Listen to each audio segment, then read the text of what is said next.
It's the Kelly File with Megyn Kelly.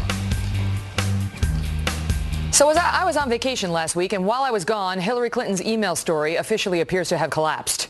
Shannon Coffin has done the fact check, and it is a doozy. He's a former Assistant Deputy Attorney General at DOJ and former counsel to Vice President Dick Cheney. All right, Shannon, let's go through it, because we're going to get to the most recent claims in a second. But let's just start with this. First, she said she opted to do all of her email on her personal email as opposed to on state.gov because it was more convenient.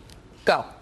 Well, she said she did it because she wanted to hold one device. We know she had more than one. She had an iPad and a BlackBerry. That fell apart the next day. Okay. Number two, she said the vast majority of the emails were captured anyway because they went to government employees at their government email addresses. So not to worry that they weren't coming from her at a government address.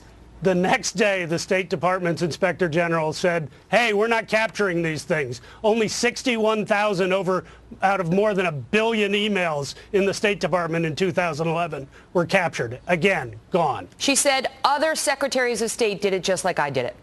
Colin Powell didn't have a server. Condoleezza Rice didn't use email. She said there is no classified, this is the first explanation, there's no classified material, period, in these emails. Period.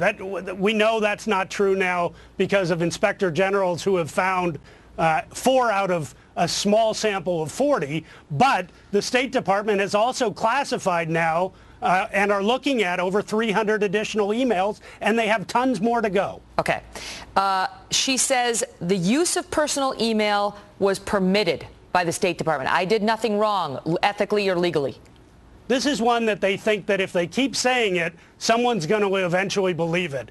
It is not correct. The State Department allowed occasional use of email, but in order to protect sensitive but unclassified information, said our general policy is you have to use the State Department server.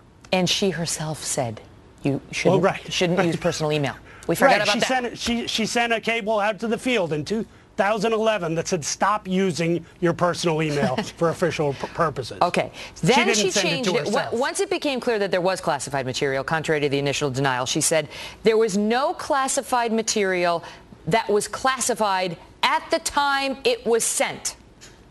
Well, first of all, that's generally irrelevant. I mean, some of these laws don't even relate to classified information. You can be found liable for giving up national defense information, even if it's not formally classified. That's number one.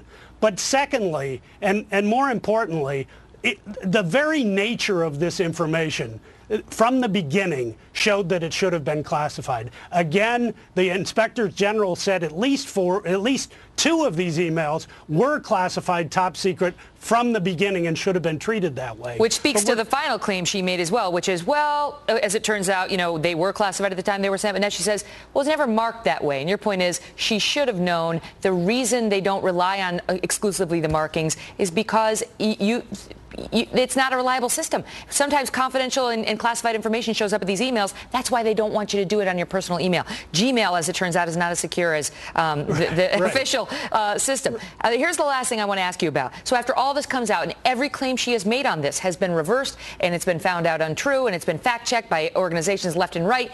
Not true, not true, not true, not true. They come out on Friday, her campaign, and says they're launching a public education effort because this is a very confusing and complicated topic. And to that, you say what? Well, there was a great email. I mean, there was a great Politico story on Friday, an op-ed by one of her supporters that said, classified is just hard.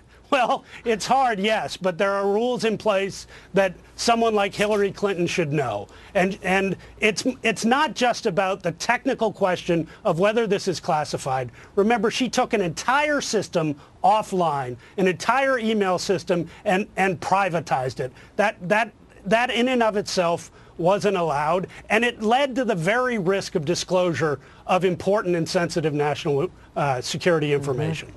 It is as Judge Emmett Sullivan, who, as you point out in your piece, a Clinton appointee, as he pointed out recently in a court proceeding that, quote, we wouldn't be here today if Mrs. Clinton had followed government policy.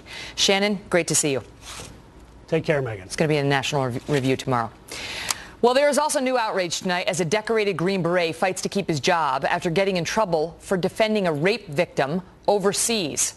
Turns out he wasn't as nice to the rapist as apparently he was supposed to be.